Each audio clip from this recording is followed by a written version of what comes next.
पावसानं दिवसभर मुंबईला झोडपलाय। मुंबई शहर आणि उपनगरात मुसळधार पाऊस सुरू आहे। वेस्टर्न एक्सप्रेस हायवेवर प्रचंड ट्रॅफिक जाम झालाय। सेंट्रल, पश्चिम आणि हार्बर रेल्वे मार्गावरच्या ट्रेन्स 10 ते 15 मिनिटे उशिरा धावतायत।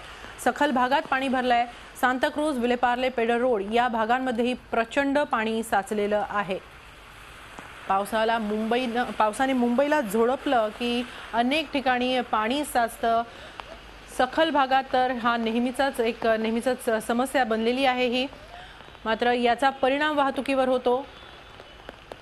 दरम्यान मुंबईत येत्या 24 तासात अतिवृष्टीचा इशाराही देण्यात आलेला आहे। पेडर रोड, विलेपार्ल्यामध्ये प्रचंड पाणी साचलेलं आहे। हार्बर रेल्वे, मध्य रेल्वे आणि पश्चिम रेल्वे या तीनही मार्गांवरच्या ट्रेन्स 10 ते 15 मिनिटं उशिरानं धावता आहेत। आपण याबाबत अधिक माहिती घेऊया आमचे प्रतिनिधी कृष्णात पाटील यांच्याकडून। कृष्णात, काय सध्या पावसामुळे स्थिती आहे मुंबईमध्ये? मुंबईत विशेषतः दक्षिण मुंबईमध्ये जास्तीत पाऊस पडताना दिसून येतो। जो 2-3 दिवसांमध्ये पूर्व उपनगर आणि पश्चिम उपनगरामध्ये सर्वाधिक जास्त पाऊस पडला होता, परंतु आज दुपारनंतर आणि प्रामुख्याने 4:30 वाजल्यानंतर जो तासभरामध्ये पाऊस झालेला आहे त्याची जी सरासरी आहे ती जवळपास 40 मिलीमीटर पावसाची नोंद या 1 तासामध्ये झालेली आहे।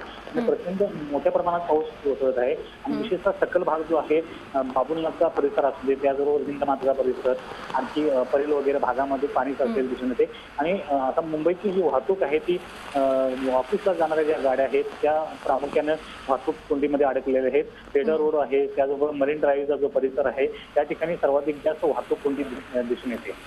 नक्की, धन्यवाद कृष्णात आपण दिलेल्या या माहितीबद्दल। दुपारनंतर पावसानं काहीशी विश्रांती घेतली, मात्र पुन्हा एकदा संध्याकाळपासून पावसानं मुंबईला झोडपायला सुरुवात केलेली आहे आणि याचा परिणाम अर्थातच वाहतुकीवर होताना दिसून येतो आहे।